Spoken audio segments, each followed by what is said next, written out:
For those who don't know me, my name is Matt Cropp. I recently finished my master's degree in history at the University of Vermont, where I looked a lot at kind of history of the credit union movement, and was originally inspired to study the topic by reading in Kevin Carson's Iron Fist Behind the Invisible Hand. One thing led to another. I ended up in grad school and became a giant credit union nerd. So hope you guys find this interesting. So we'll start with talking a little bit about what a cooperative bank is. Basically, this simple idea is it's a financial institution that is owned by its depositors and/or the people who take out loans from it, rather than by shareholders. So, and to sort of understand the discussion or some of the ideas that I'm going to be throwing out there, we need to talk first a little bit about sort of a basic theory of ownership. This is from Henry Hansman's really awesome, interesting book, The Ownership of Enterprise. I recommend this to everybody. It's just very clear about kind of how to think about ownership. But when thinking about cooperative banks and banking in particular, you've got two elements of ownership. One is the right to exercise control over a firm, sort of set its policies, elect the board of directors, kind of say what the firm actually does. And the second element is kind of having the right to the residual earnings of the firm, the profits. So, one of those is reflected in the right to have a vote for the board of directors generally, and the other right is to have a share in the profits. Now,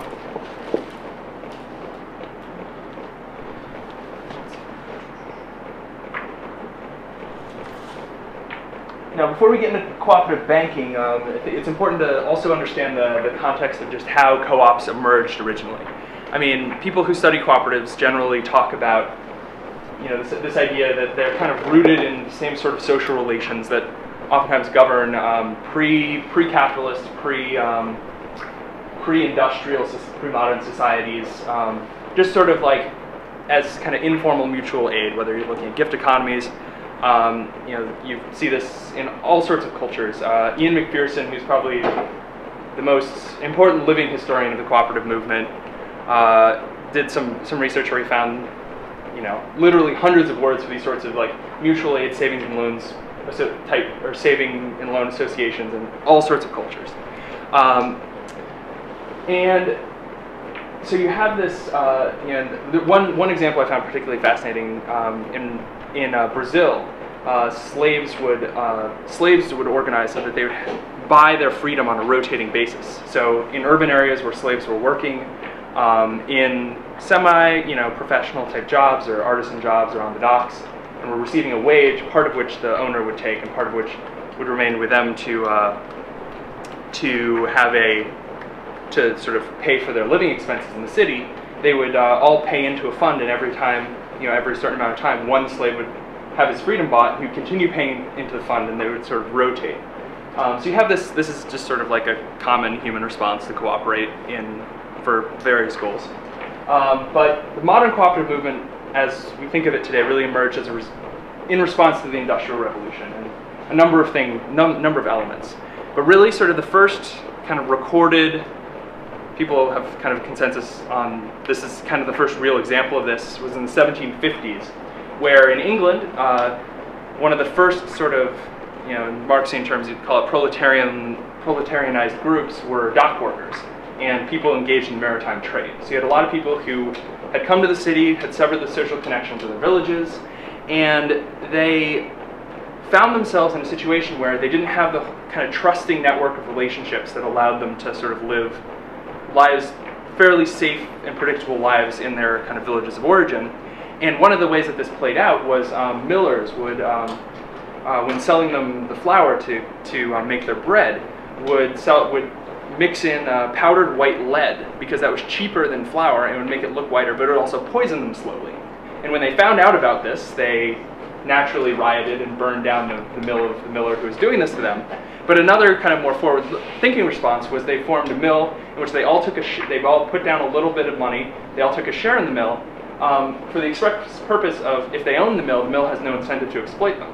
And so this is kind of, that model has been one of the big driving forces throughout the cooperative movement, is this idea of in a situation where there's an informational asymmetry, to use the economics term, oftentimes it's useful, kind of in a free market, for people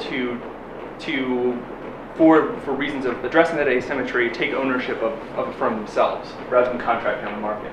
Now, Britain was kind of seedbed of industrial revolution. You have a lot of this this kind of industrial development happening, and you have the emergence again. Sort of, you're lacking these kinship networks that had in pre-modern societies provided a lot of people's needs. So you also had the emergence of what were referred to as friendly societies, which are another kind of proto-cooperative form, which were basically like insurance societies in which you'd pay in if you got sick and had to miss work. You'd have the right to like a very small pension.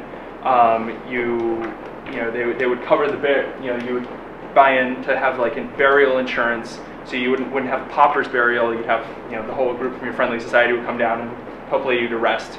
But everyone's kind of paying into these, and they're actually sort of codified under British law, I think in 1792, specifically in response to they had a lot of kind of secret society style rituals. Our modern idea of a secret society comes from in like fraternal lodges and things. It comes from this model, but they were being used sort of as cover for both kind of illegal early labor organizing, and also kind of Jacobin, pro-French Revolution, instigating like activism. And so the British government essentially passed a law that codified and legitimized these organizations, but set up certain standards and certain regulatory frameworks that they had to go in to sort of suppress the radical element that was emergent. All right.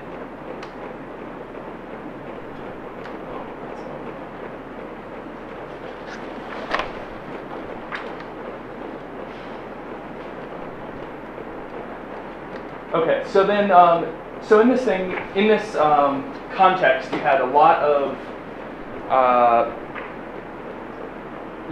of people sort of seeing these friendly societies and fraternal orders as kind of the more well-to-do, as this venue, this opportunity to kind of help the poor. And so you had this kind of paternalistic. A lot of these would have this paternalistic relationships within the organization, where wealthy people would come and they would sort of fund it and kind of have a say in what it did. And this also sort of contributed to helping monitor and make sure that those sorts of radical secret society sort of organizing that people in the British elite kind of feared wasn't happening. Now, one man who sort of took the next step, he kind of came at it still from a paternalistic perspective and approach, but he also he sort of didn't. His intentions were a bit different. Is a fellow named Robert Owen. His followers were known as Owenites. He was one of these early kind of utopian dreamers. He was a mill owner and wealthy industrialist. He sponsored a number of kind of utopian communities, both in the British Isles and also in the United States, which, while none of them really succeeded, a lot of the energy and experience that people developed participating in these sort of fed into sort of kind of the future development of the cooperative movement. And indeed, in 1844, sort of the official sort of modern co-op movement traces its origins back to the founding of a cooperative store in Rochdale, England, in which a group of unemployed weavers came together and sort of essentially set up a buying club. And a lot of them had experience in the Owenite movement, in the Chartist movement, which was another kind of radical movement in Britain in the early 19th century. And the principles that they put together, one member, one vote, kind of open membership to anyone who wants to join. These principles, known as the Rochdale Principles, have come to, with modifications, continue to be seen as sort of the founding documents that govern cooperatives, and to be really considered part of the cooperative movement, the organization needs to sort of adhere to these principles. Now,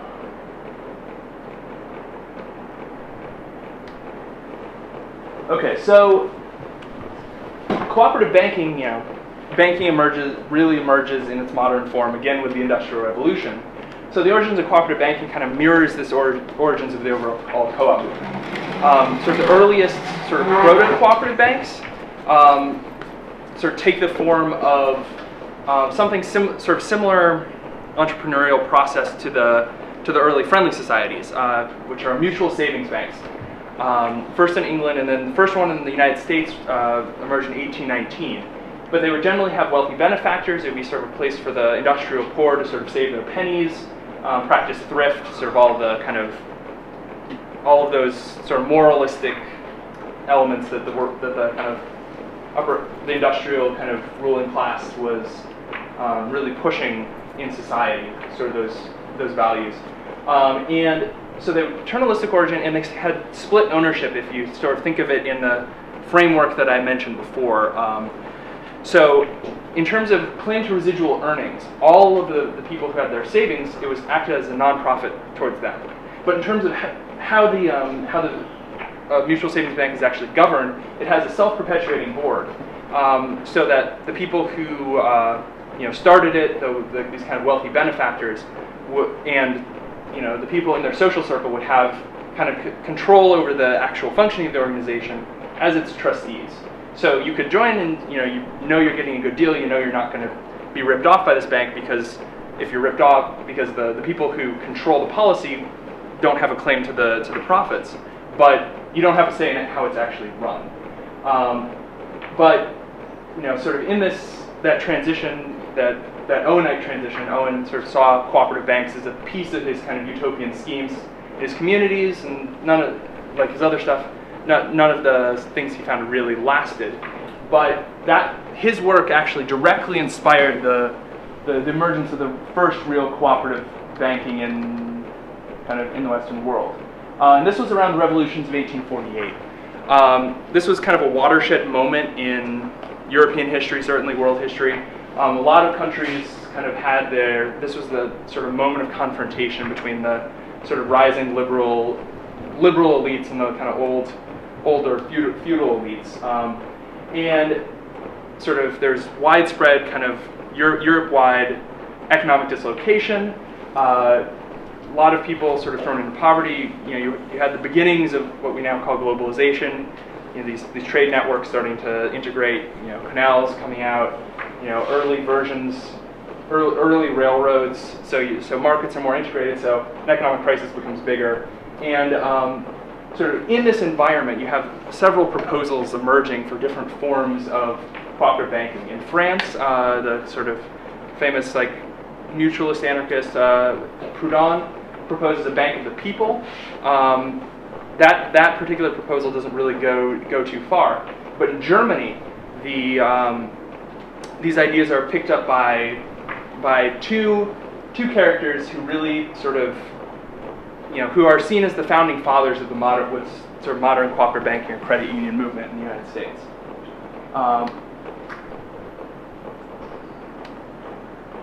So in 1852, so one of these elements, there's a few elements that sort of develop over time of the credit union model, but the first element is developed by Schultz de Lich. I think that's how you pronounce his name. He tacked on from the city of de Lich. He tacked that onto the end of his name because he was in the German legislature, and there were so many Schultzes that they all just tagged on the name of the city to their name, so people could identify who was who. But so he sort of pioneers these urban credit unions amongst artisans, amongst sort of small business people, and kind of based on these cooperative principles and on reading, sort of inspired by reading of Owen's works and his examples. And one of the big concepts that becomes big in sort of later cooperative banking and credit union movement is the emergence of this common bond, which is the idea that not just anyone can join this particular institution, but everyone has to be held together by something. They have to be a community. So people kind of know who each other are. So this could be a church, this could be a workplace, this could be a tight-knit neighborhood. But the idea behind this is that if you have this cooperative bank in which everyone sort of knows each other, then you basically create this shared moral expectations that if someone defaults, they're not simply defaulting to an impersonal institution, they're defaulting to their community. And so this sort of made loans much more secure than they otherwise would be, allowing, it's basically sort of leveraging social capital, to use a modern term, but drastically lowering the cost of credit. for people with very modest means. Then Raiffeisen, who was about the same time, and they had sort of a love-hate relationship with each other. But he did more of his. He was very sort of strong, kind of Christian, and sort of brought that perspective to the movement. And he was organized them amongst rural people. He sort of really emphasized this kind of ethical component of credit unionism as kind of like a practical, manifestation of the Christian brotherhood of man concept, and was really sort of did a lot of work just spreading the idea around. He was very much kind of a zealot almost, and so by the dawn of World War I, there were over 10,000 of his model credit union, and there are probably close to 1,000 of Schultz's model.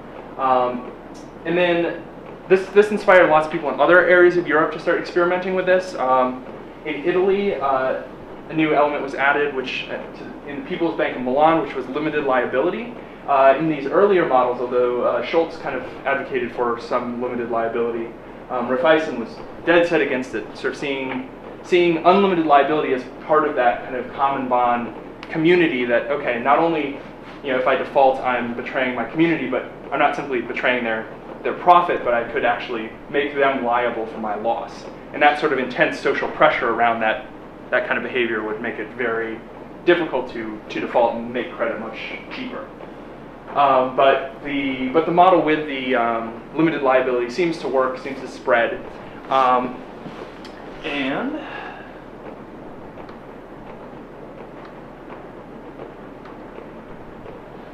And so, sort of to backtrack a little bit, this is developing in Europe, and in North America we also have this mutual savings banks are kind of the first on the scene, and mostly in New England. There's still some scattered around New England. If you drive around, you see like something mutual savings bank, but essentially as with most of the rest of the cooperative movement, these things emerged following the industrialization of certain regions. So mutual savings banks emerged first ones in Massachusetts in 1819. They emerge in the 19th century in New England, around mill towns, around places where there's urban poverty, and like an urban working class. But they don't really appear in other areas that are more rural and don't really have the same dynamic. So the emergence of another model, which is the mutual savings and loan, appears in sort of after the Civil War, when you're really only starting to see the emergence of kind of this industrial model in the South and the West, and they sort of fill that same niche. The extent of that you can see by this statistic. In 1880, 87% of time deposits were in mutual savings banks, 1% mutual savings and loans, and only 12% were in commercial banks. So this is, the landscape was very much tilted at that point towards this kind of mutual bank model.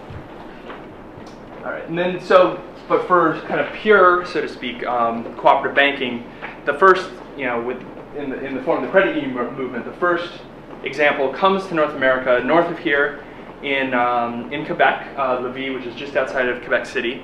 In 1900, this is Alphonse Desjardins. He was a reporter he was a French language reporter for the Canadian Parliament.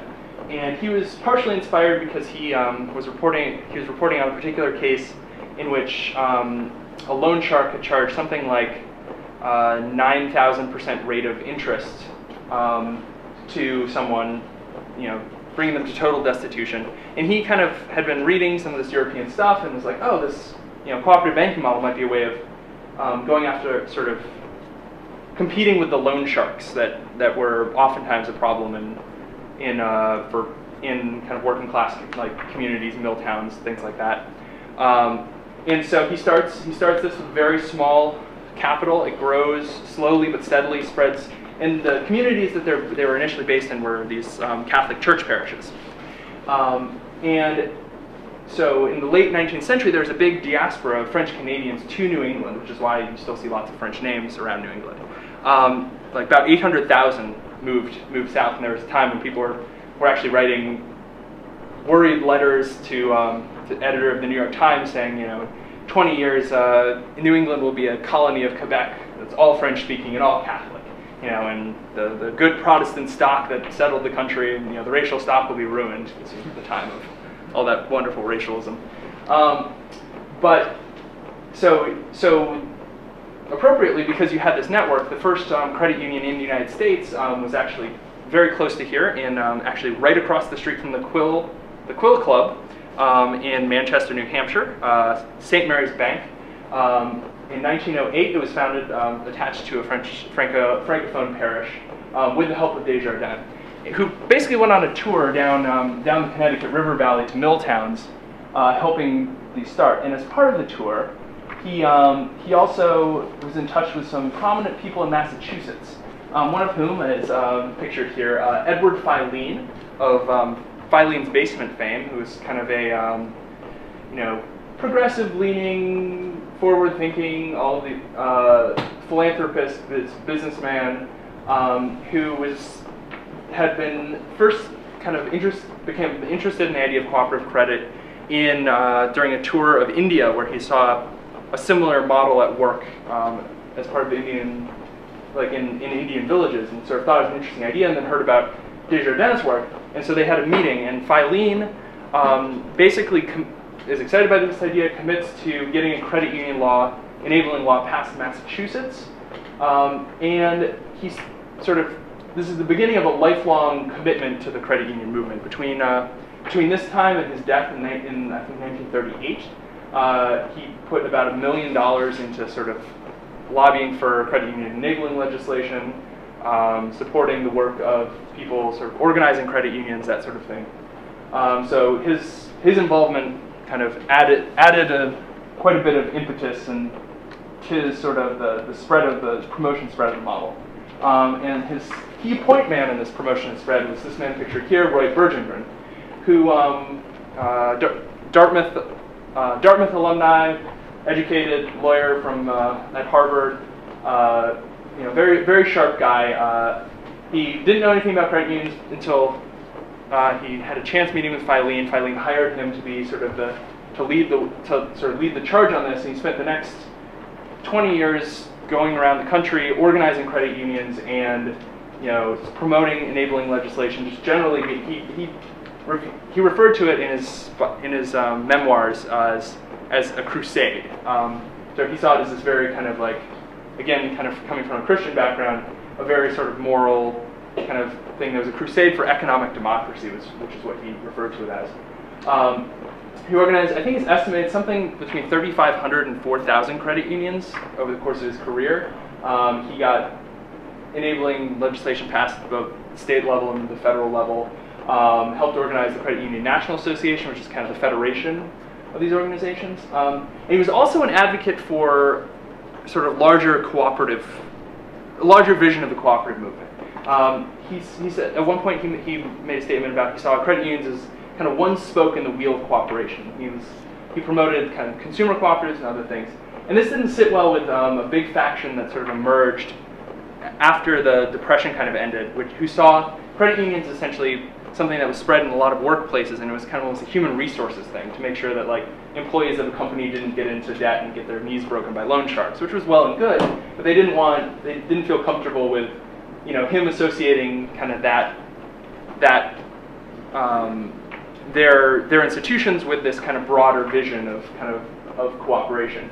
And so after internal political fight in the organization, he was basically purged, kicked out, and actually retired to Vermont, where he spent the last 10 years of his life, since that was the only state that at that point didn't have an active credit union association. He went there to organize the one in that state. He was pretty obsessed.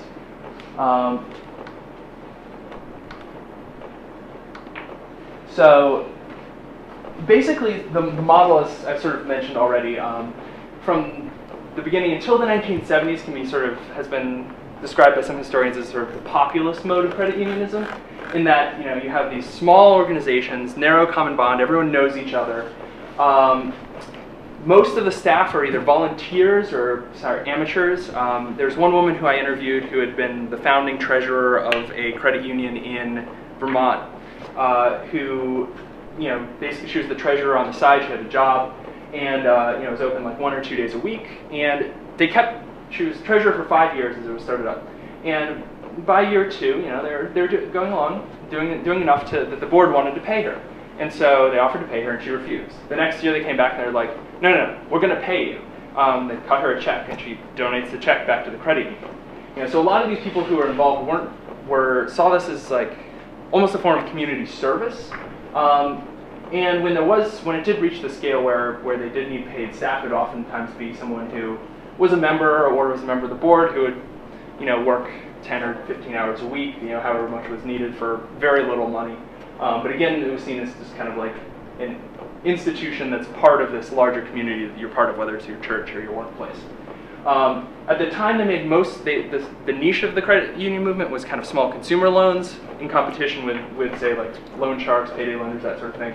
But really, because of legislative restrictions, it couldn't make long-term loans like mortgages or like even very large collateralized loans. And pretty much you had limited services and products, so you would have basically your savings account, and you'd have, you know, the ability to take out these simple consumer loans, but not much else. So a lot of people sort of would have a credit union for those smaller loans. They'd also have a bank account. They'd also have, you know, so banks and savings and loans actually occupied a niche specifically for mortgages. So there's this kind of, and a lot of this was regulatory, but there are these kind of like silos of different forms of credit were delivered by different institutions. Now, that started to change, and the credit union movement started to shift in the 1970s.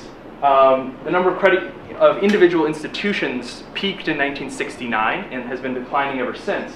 The number of members and the amount of assets in the organizations has been increasing at a pretty impressive rate. So really, what this means is that it's been consolidating. We're having bigger and bigger and bigger institutions.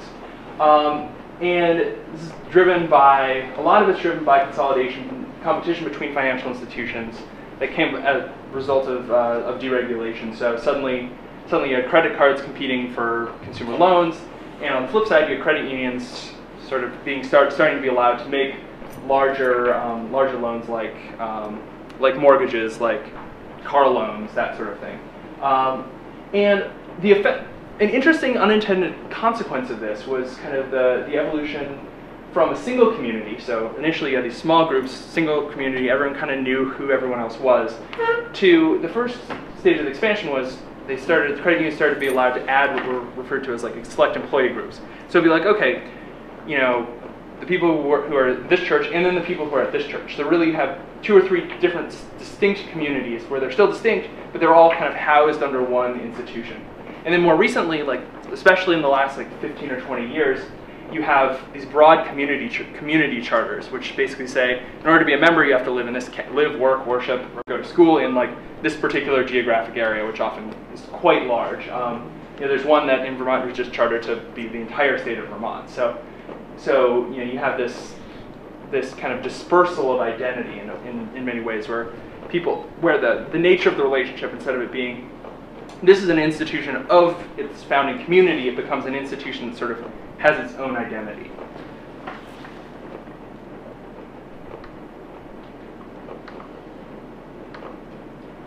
All right, so just to give a sense of where we are now, you know, there are many credit unions with more than $1 billion in assets in a single institution. You know, almost 100 million members, almost $1 trillion in assets total, and you know, going from a number of institutions, the tens of thousands, I think is close to like 30 to 40,000 at its peak, down to less than 8,000 institutions. So really, you can kind of see that consolidation happening. All right, so anti-status implications. This is why we're here.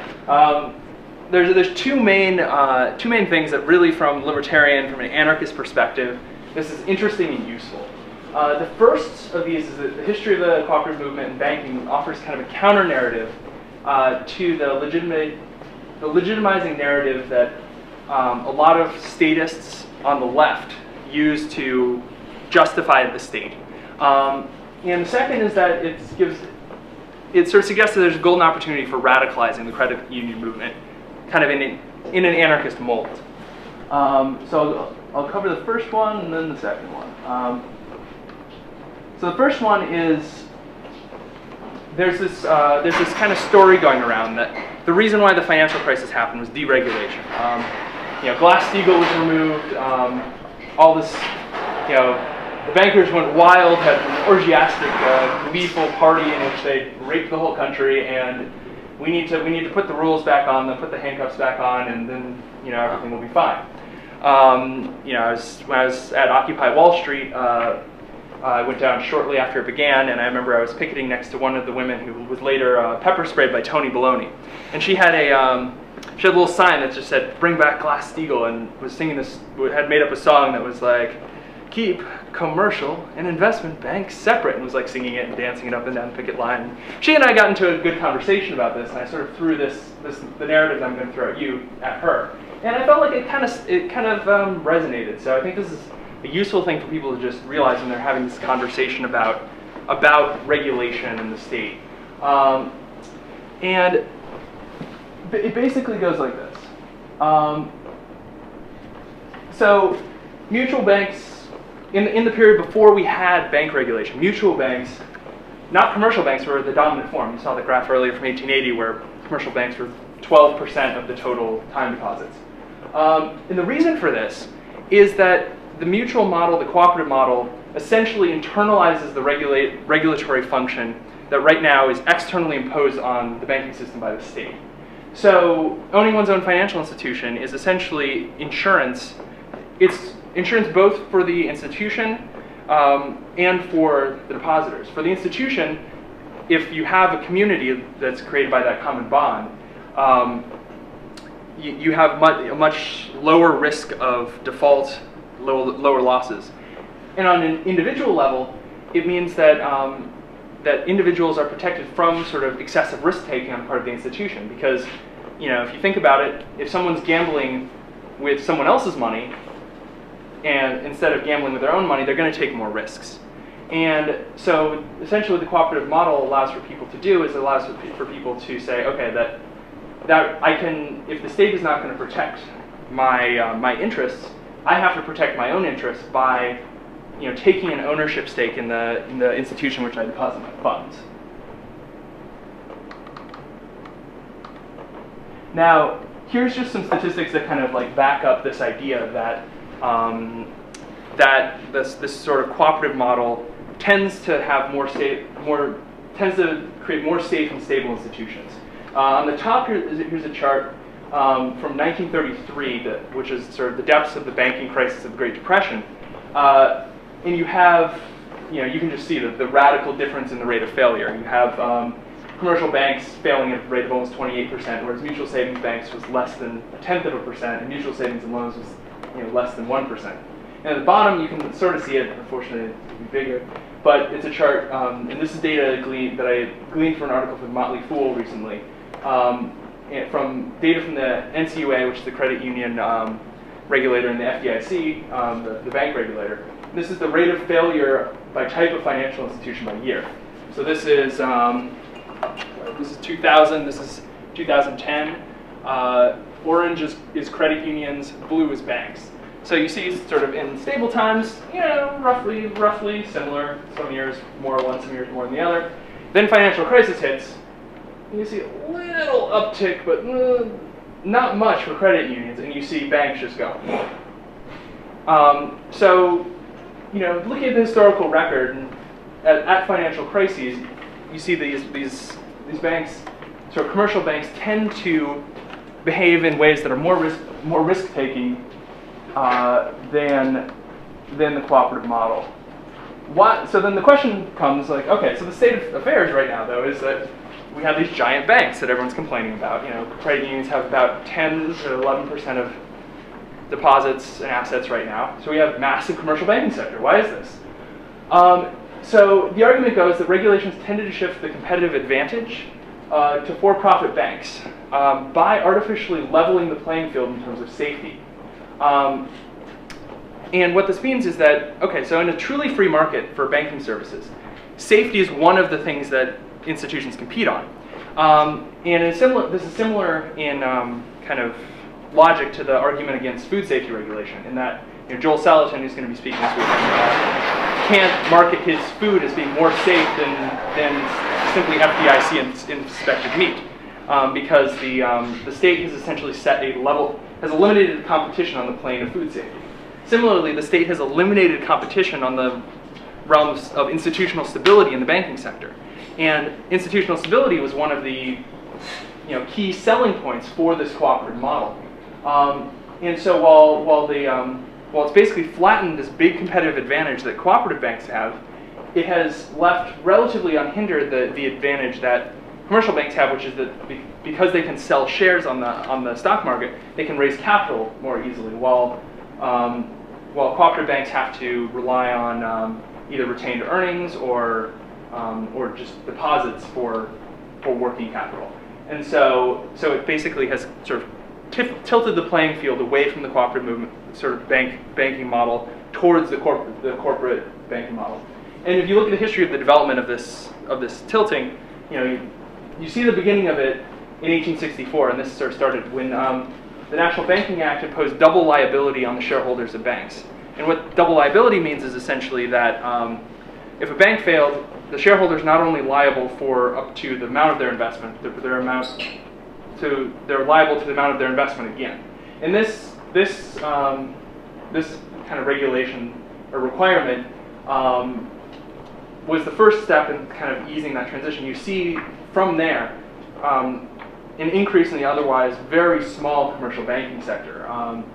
Up to that 1880, 12%, that was a substantial gain over previous periods, over the previous period. And but like the kicker came in 1933 when mandatory federal deposit insurance was set up. So it's okay, everyone. When you go and you see the FDIC logo, you're like, okay, if I have $250,000 in this bank or that bank, it doesn't matter if the bank fails. Like, it's guaranteed by the federal government. So what do I care about the relative safety of the bank? I just look at the rate of return. But there's a little interesting kind of thing in here, in that mutual banks and commercial banks were charged the same premium, despite the fact, the evidence that we saw from the Depression, that mutual banks failed at a tiny percentage of the commercial banks. So if you had the market pricing the relative premiums, looking at that failure rate, the premiums for commercial banks would be much higher than the premiums of mutual banks. But instead, the federal government just says, all the banks, no matter your ownership structure, you pay the same amount, which essentially functions as a subsidy to the commercial sector, and again eliminates one of the big competitive advantages of the mutual bank. The credit union movement at that time, in the 1930s, it was still this fairly small, fairly marginal, but its relative success compared to both mutual savings and loans and mutual banks has been, I think, can be attributed in many ways to the fact that it's really fought hard. It didn't have deposit insurance or sort of a strong regulator until 1970, and federal deposit insurance was there's big factions of the movement fought against it being implemented, because the idea being that whoever is the insurer can start dictating policy to these otherwise independent institutions. And there's one of the ways that the commercial banking sector has attempted to sort of attack the growing credit union movement has been to try to get the deposit funds to merge. In fact, during the savings and loan crisis, a proposal pushed forward by the American Bankers Association, specifically, savings and loan crisis, massive losses, taxpayer bailed out to the tunes, I think, and ended up costing over $100 billion. But one of the ideas was, let's merge all of the deposit insurance funds together. Again, never mind the fact that these different ownership structures lead to different forms of behavior, different levels of risk. Now we'll just basically take the credit union movement's deposit fund and use it to bail out this other kind of for-profit ownership structure. Fortunately, the credit union movement has had a fairly robust sort of defensive political ability to organize, and has been able to fend those off and retain some independence from the worst excesses of this trend. Okay, so then here's just kind of summarizing the argument that really you can make is that cooperative financial institution structure tends to discourage them from engaging in the excesses that characterize the for-profit banking sector during the run of the financial crisis, and are thus desirable as the dominant financial services model. I mean, most people on the statist left will definitely agree with that statement, they'll be like, yeah, cooperatives, that sounds like a good idea. All right, I'm with you so far. But then the key part is pointing out, and this is part of all these arguments, like how the regulation bailout functioned to artificially buffer the weaknesses of the commercial bank model at the expense of co-op banks. And when it's when you sort of point out that the playing field has not been fair, and the regulations that you want actually serve the opposite purpose of what you think they do. The conclusion then, hopefully for them, is truly free market banking would not consist of Bank of America's running roughshod over the little people. Would rather be characterized by the rapid decline of commercial banks to a much smaller niche, if they still exist at all, and vigorous expansion of the cooperative banking sector. Glass-Steagall is a band-aid, free market co-op banking is a cure.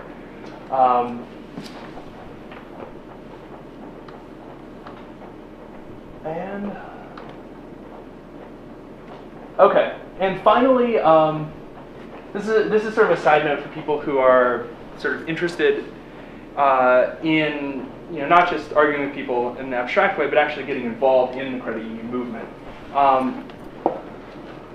One of the interesting things about the thing that I discussed earlier in terms of the shift from kind of being rooted in community to being rooted in this wide geographic area is that the board of directors, which sets policy, hires management, etc., is elected on one, as in the cooperative movement generally, is elected on a one member, one vote principle.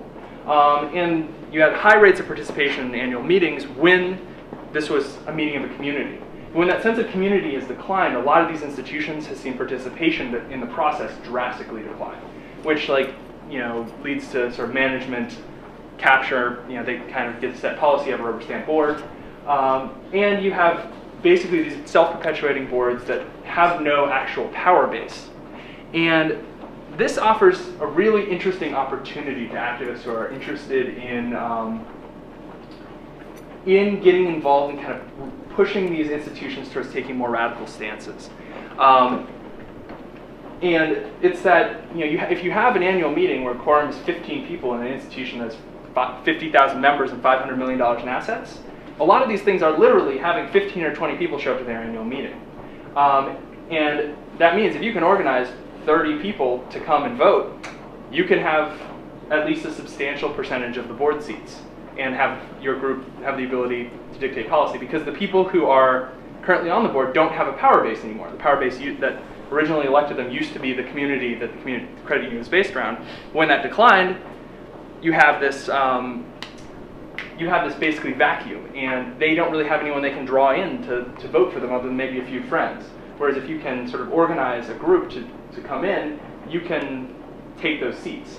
And so the tactic that we're kind of we're enacting in Vermont, actually this Sunday is kind of the meeting at which we're doing nominations. We're basically creating a credit union members association. And the idea is to have a meeting. Anyone who's interested, invite all the members of the credit union, do a little bit of research first, figure out which credit union is the most, in your community, is the sort of lowest hanging fruit. Some of them will put up barriers to democratic participation, like there was one of the credit unions we looked at requires 500 signatures to get on the ballot if you're not nominated by the nominating committee, which is the same number of signatures it takes to run for governor of Vermont.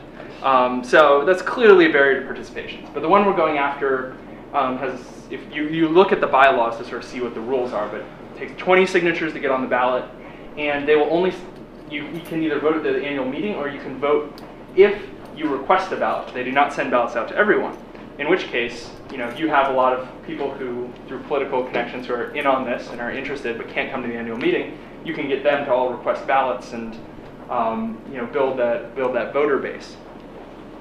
And sort of the idea being that, so we have this assembly, we have these people come together, we develop a platform, we elect delegates, who are then responsible to this assembly to, if the assembly comes to consensus on an issue, says we want to enact this policy or that policy or this experiment, the board members who are elected to represent them will be, at least morally obligated, commit in the beginning to enacting those policies.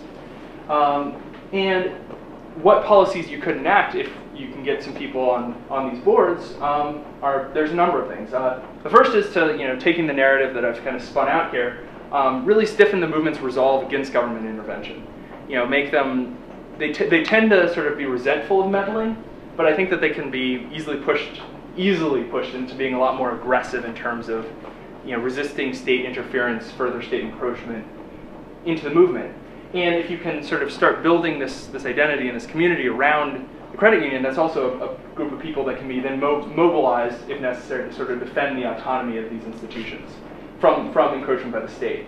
The second piece is sort of more general, more broad, but it's that these are institutions that have lots of assets, that have a lot of resources, and that have a lot of people involved in them. And so they're fertile ground for a lot of different sorts of experiments and various alternative ways of, various possible alternatives. I mean, a few here that I've thrown up just as examples, but this is just, let your creativity run wild if you think about this. Have them set up peer-to-peer lending systems directly between their members, democratize community giving. So instead of, so that it's prorated by the values of the membership rather than sort of giving to the United Way. So a lot of interesting smaller projects, including kind of libertarian movement style projects, could find financial support from the credit unions. Potentially pushing them to sort of experiment with complementary currencies of various kinds. And in general, these things will bring the credit union into conflict with the regulator. Because the regulator sort of has certain interests and wants to kind of keep things as within a fairly narrow confine. But if looking at the record, there are lots of credit unions that push the boundary a lot with the regulators and gotten away with it. And it also, by pushing against regulators and forcing that conflict, I think it sort of brings out the sort of anti-state message a little bit more, which is that, in this case, like in these sort of autonomous kind of self-help organizations, the state is not our friend. The state is kind of getting in the way of the success of the movement. And, really, I think that by pushing for things that will really benefit the membership, really benefit the people involved, and yet in that moment where people are, you can get people excited about an experiment, and then the state comes in and shuts it down and says, no, you guys aren't allowed to help each other in this way. I think that can be a really powerful galvanizing moment for people to sort of start to really rethink the relationship with the state if the state is not allowing them to make their lives better in this way. So, I think that I'm a giant credit union history nerd, so I'm sorry if the first part was a little more in-depth than maybe it needed to be, but I love talking about that stuff.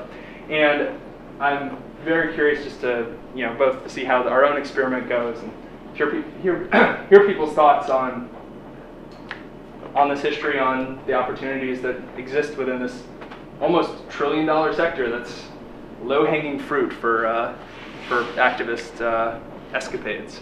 How many people here are members of credit unions?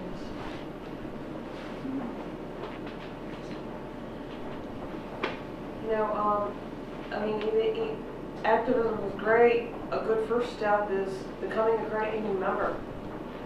This is true. Actually putting your money where your mouth is. Take it out of the mattress, take it out of Bank of America, take it out of wherever it is, and support your local credit union. I've been a member of a credit union since 1992. My credit union is 90 years old. It was started with when the phone company started right here in New England in 1922. It still exists. I'll tell you a true story that has, perhaps more modern applications. About 8 or so years ago, I had a car that was literally falling apart, and I bought it new, but it was a total lemon. It was a Kia, and Kia has really they've gotten their act together, more since then. But they used to make piece of shit cars. Yeah, and I had one of those pieces of shit. And once the warranty expired, it was just nickel and diming me to death. To make matters worse, I was basically underemployed. I had gotten caught up in the whole MCI WorldCom Enron debacle and being a telecom engineer. My sector had just died, and I need a job, I need health insurance, all this stuff. So I'd gotten a survival job at a car dealership. And so when I was there, and a lot of people were making comments about my car and you know, one of the managers came up to me and they said, you know, yeah, we'll keep fixing it for you, and you know, we'll give you a little break on the labor rates, but he said, you know, all this money you're putting into repairing this piece of shit car, why don't you just trade it and get a, you know, get a new Honda or a used Honda or something like that. And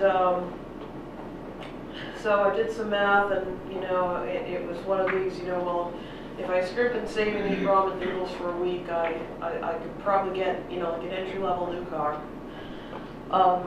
I went to my credit union, they gave me a rate, and you know, my credit, like many people who are underemployed, was trashed. So the finance guys were like, you know, oh, you know, we might be able to beat it. And I'm like, you know, my credit union's awesome. I've been with them for a while. I'm loyal. And he said, well, you know, give us a shot. And I said, okay. So it went to the finance manager of the dealership. He read it. 5 minutes later, he's giving it back to me, rolling his eyes. He goes, I can't even touch that. And so the next day he was, you know, he was off, and I kind of snuck into his office, and he had this little paper book, and the book is published like, you know, quarterly, and in the book are the car loan rates for all the banks in the greater Boston area. And I looked through it, and, you know, as best as I could tell from my, you know, unprecise flipping around, my credit union had one of the best rates in the book.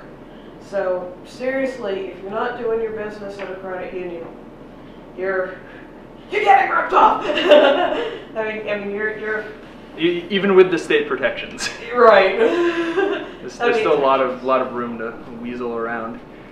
Yeah, and you know, I've you know, another time when I was in even worse financial situations than I was when I bought the car, they loaned me $1,000 so I could get out from under a credit card that was charging me 24.99% interest. And you know, when you do your business there, you know, you don't just have a bank, but you're doing business with a company that helps fight against some of these predatory practices. And it has your back. Exactly. It exists to advance your interests. It has your back, and you know, we all. It's been a long day. Most of us need banks and loans and stuff, and by doing business there, you're supporting the resistance. And that's all I have to say about that, said Forrest Gump. Any other thoughts or questions, comments, criticisms? Let's chat. What do you think made the credit union kind of lose its community base and community involvement and become more depersonalized? Well, I think part of it was simply kind of that transitionary period where they were sort of feeling the pressure to have economies of scale to do things like credit cards and, you know, checking accounts and all these things that they gradually added. And also I think that, but in addition, I think there's also kind of there's this weird process where it started with that, but then in the 1970s it also switched from having those amateur managers who were really sort of embedded in the community and had like come from the community that they represented to like hiring professional managers who had financial services training. And I think that, you know, so basically these are people who are trained to run the credit union like a bank.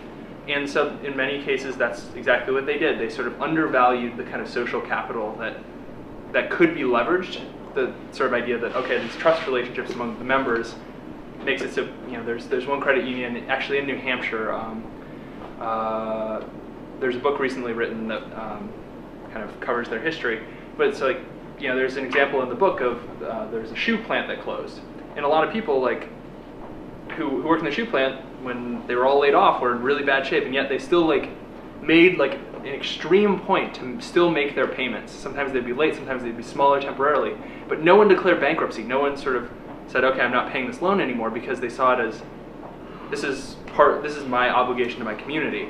And so And so I think people who were embedded in that community could see that value, but then as professional managers came in, they didn't see that value and sort of underinvested in community and sort of overinvested in scale. And that has kind of spiraled into this. And this is not true of all credit unions. There's a few credit unions. What's really interesting is ones that a lot of credit unions are the size they are because they've merged a bunch of different ones. You know, they added a bunch of. And there are a few that have grown organically and are large. And there's one in Vermont, the Vermont State Employees Credit Union, that never merged. It just sort of added. It widened its base, but it always kind of had this core community. And in comparison to, you know, they have about the same assets as the one that we're trying to take over. That is 15 people go to the annual meetings. And in the last election, they had a competitive election, and 12,000 people voted in the election online. Wow. You know, so you can have something where, and they're probably the most forward-thinking. They have like all these other things to basically, you know, they have an internal that members can use like classified ads type section, so members can sell things to each other. And you know, their annual meetings, they have like entertainment and, you know, subsidized meals, and it's like a social event. And so there's certainly like lots of opportunities to actually, you know, they actually value that social aspect of their organization, even though they're now a large organization. Whereas a lot of these managers simply see them as purely economic institutions, not sort of hybrid economic social institutions. So you might enjoy this question. You left off on Europe and you went to America, and then you never went back to Europe. So I'm curious, what happened to Europe after whatever time I know you 1913. 1913, yeah. Well, in 1914 there was a particularly nasty instance that lasted several years and fucked the European society and economy for a generation.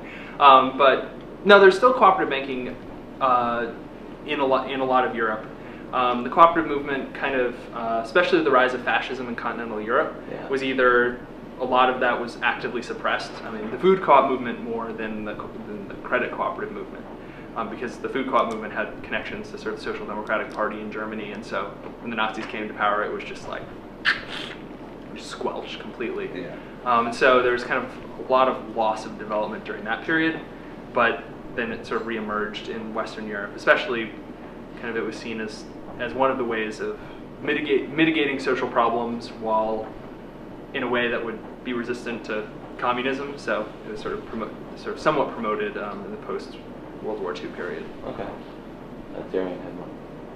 I was just wondering if you could spell out a little bit more like what the mutual banks were and why that's different from credit unions. Okay, yeah. So mutual bank is essentially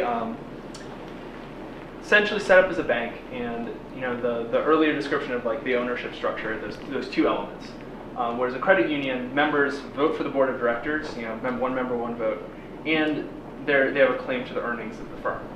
Whereas in a mutual bank, the people who deposit money have the claims to the ownership of the firm, but they don't have the ability to influence its governance. The governance is a self-perpetuating board of directors.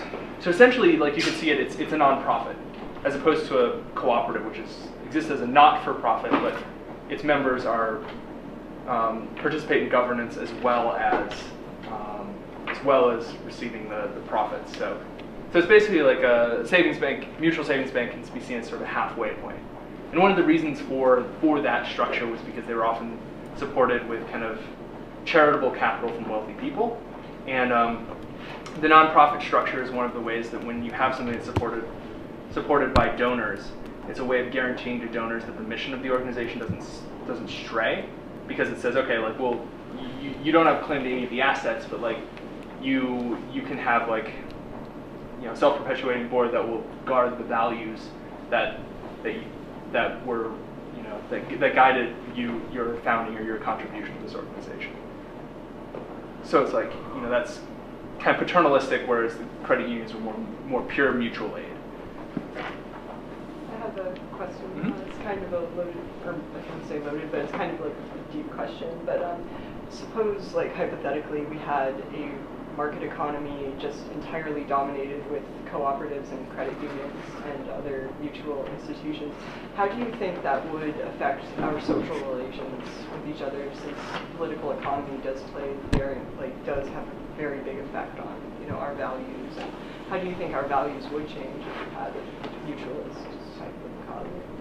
Well, I think it's, you know, and this is not just cooperative banks, although I think cooperative banks are a really key piece of that.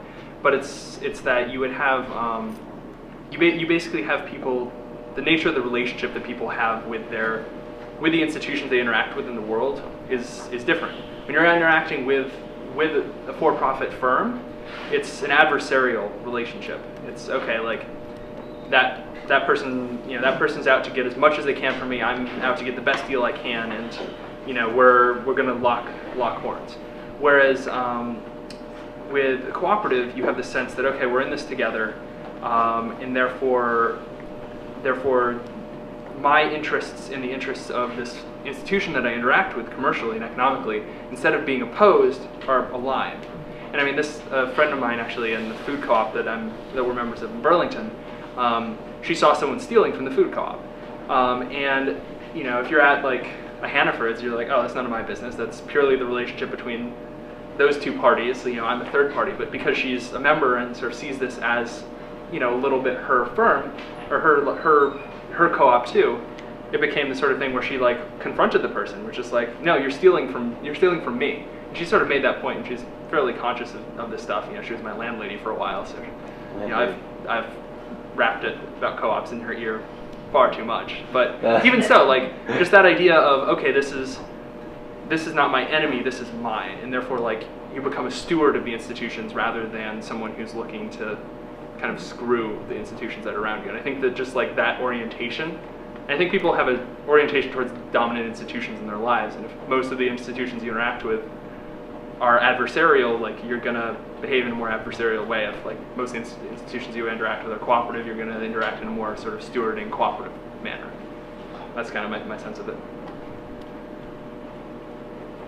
I have a question. Mm-hmm. What does it take to start your own or brand new credit union? Well, in terms of like actually what you need to do is not much. You need generally most states like 7 people, and like each person needs to subscribe an equal share, so like $5 or $15, and bam, you've got a credit union charter.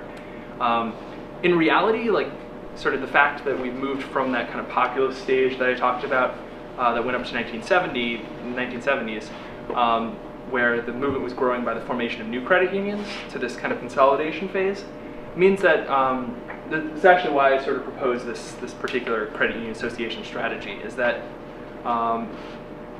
you know, because of these economies of scale, and because you know you already have these well-developed institutions, like in terms of like the energy you put in, I think it makes more sense to say, okay, here's an institution that has no community base. It's just basically almost like a virtually unowned pool of resources. You know, if I can organize my community to start to exercise power within its structure, that's a lot less effort for a lot bigger return than kind of going through the process of building a credit union basically out of nothing now. Like in the 1950s and 60s, like starting a credit union was, okay, in my community, I'd like to do that. But right now we've got basically a bunch of functionally unowned credit unions sitting around waiting for the first community to realize their structure allows you to, you know, control a $500 million institution with 30 people voting at the annual meeting. Like, So yeah. what about a local bank? Say if there's a region where there are no credit unions, right? Mm-hmm. And living in New England, I mean, travel, you know, towns are so far, you know, in between. So say if you have a commercial bank which is local, you know, would that be a good thing that if that was to get converted into a credit union, where you know the community already is involved in it, mm-hmm. and then suddenly you know they get your point. Where yeah, that's it. Actually, I think the first thing where a bank was converted to a credit union actually happened like 6 months ago. So like that, you know, that was an unthinkable thing up until very recently. But that's something that we might be seeing more of. And I mean, the thing about sort of local community banks, there's kind of like a problematic thing where people often talk about too big to fail.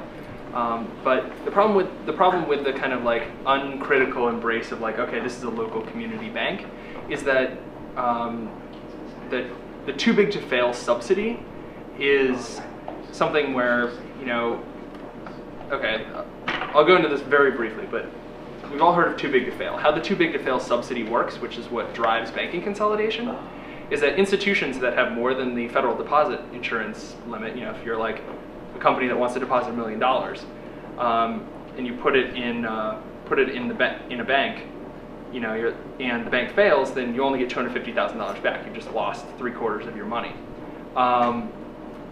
And so what happens is that banks that are implicitly insured by the Fed, in that the Fed sees them as big enough that they're going to be bailed out if they get into trouble, are seen as safer than the banks that are not too big to fail. And so they can actually charge a differential on interest rates. This has been statistically demonstrated. They can actually borrow money cheaper than banks that are not considered too big to fail. And so banks that are not too big to fail are economically incentivized to merge until they reach that threshold. And so hence you've seen lots, you know, this massive consolidation trend where community banks get, you know, are incentivized to essentially join a federation that allows them to take advantage of the subsidy. Are there any anarchists that are especially notable for like advocating or talking about credit unions? I know Proudhon talks about mutual banks, but Matt? well, I mean, besides Matt, I I meant historically, like, you know, before you were born and all that.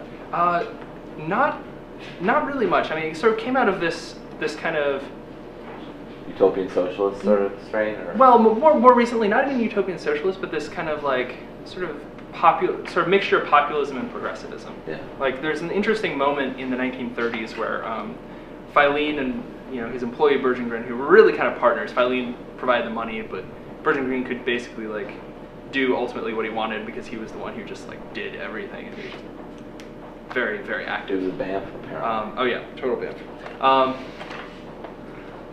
My girlfriend made this for me. Awesome. But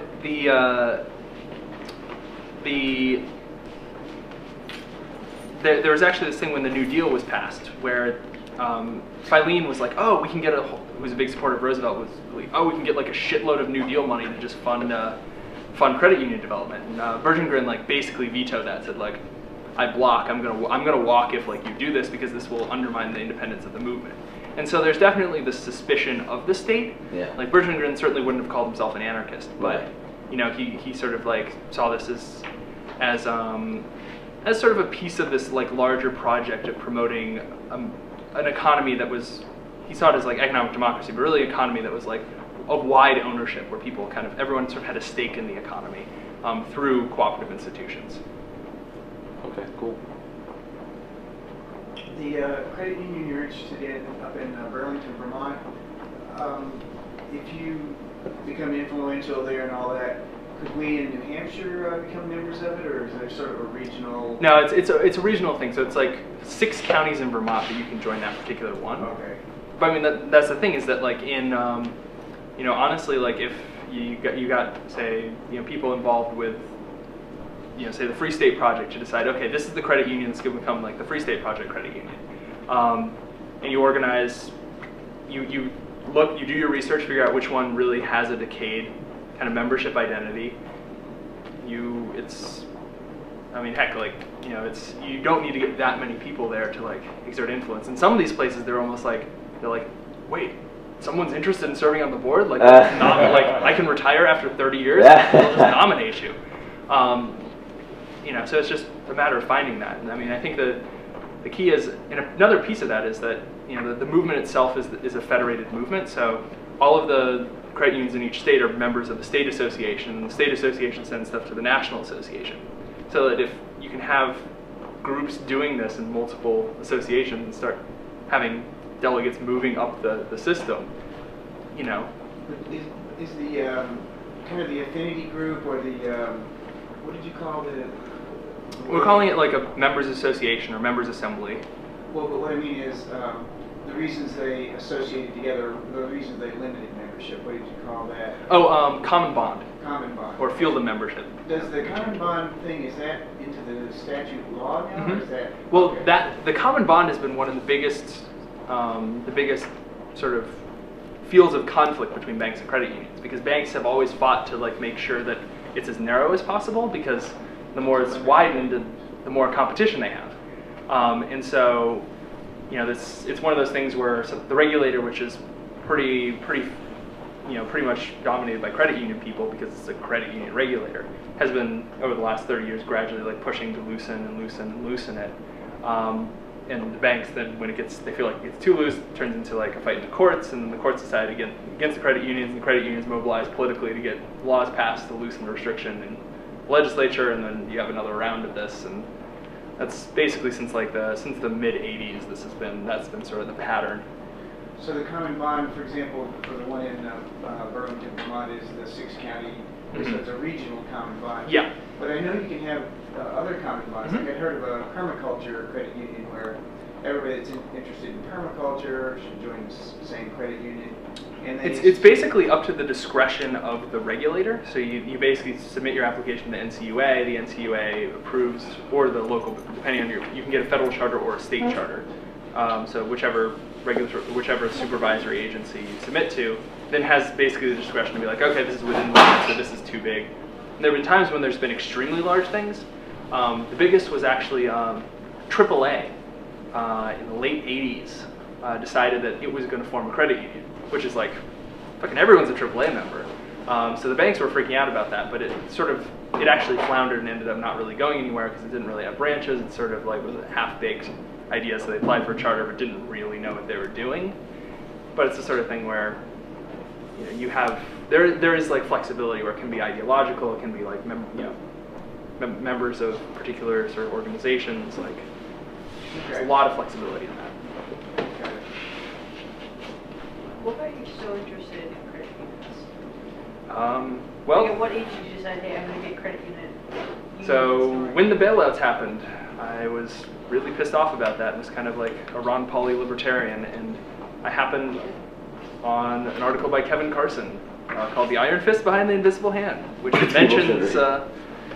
mentions the credit union movement, credit union model in passing, but just as an alternative to the too big to fail system, I really got interested in that and sort of started digging more and tried to organize an early version of Bank Transfer Day where we picked it out in front of a bank with pro-credit union signs. Matt was doing it before it was cool. Oh yeah, totally.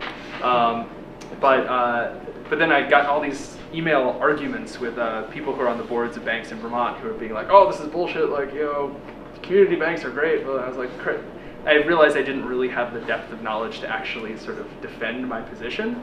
And so I was still living in the town that I went to college in, so I just applied to the master's program in history and was like, I will study the history of credit unions for 2 years, and then I will come out as a warrior.